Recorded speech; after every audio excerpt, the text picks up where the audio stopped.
ហើយនៅស្រុកគេ3អំបិលចេះហ្នឹងក៏គេលក់$25ដែរតែនៅយើងដោយសារខ្ញុំមានព្រេងហើយក្លិនវាជះលក្ខណៈថាទឹកអប់ពេលចេញមកវាប្រាវអញ្ចឹងហ្មងតែអានេះ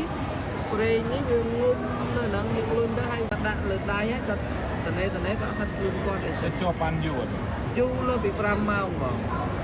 គាត់ថាឲ្យប្រាប់ថាដល់24បាញ់ហើយដើម្បីបាញ់បានយើងត្រូវធ្វើម៉េចបើសិនជាអានេះវាខាប់ចឹងអានេះមានអាកុលហ្មងក្លិនវាឆ្ងាញ់ដូចគ្នាបាទវាចេញដែរប៉ុន្តែវាចេញអត់ដូចចិត្តយើងហ៎បងអញ្ចឹងបានអ៊ូ perfume អូពេញទៅហើយនៅពេលដែលវាអត់ជាតិជ័រដែលយើងស្ងោរទៅបានប្រេងនេះហ្នឹងណាគឺវាលែងដែរទេប៉ុន្តែរុញអាជាតិជ័រជាតិផ្សែងរបស់វាហ្នឹងចេញមកព្រោះអីវាមានត្រូវប្រើជាតិវល្លិស្អិតដើម្បីឲ្យសាច់ទូកហ្នឹងវាស្អិតបន្តហើយវាត្រូវមានឆ្អឹង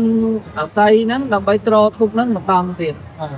ជីវភាពទូទៅយើងអត់ជំនាញផ្ទះក៏បានបើគ្រីស្ទៀនទិញទូកខ្ញុំទៅគាត់ដាក់ពីដស័យក្នុងផ្ទះហ្នឹងគាត់អត់ដុតបូជាឬក៏បន់ស្រន់អីទេប៉ុន្តែគាត់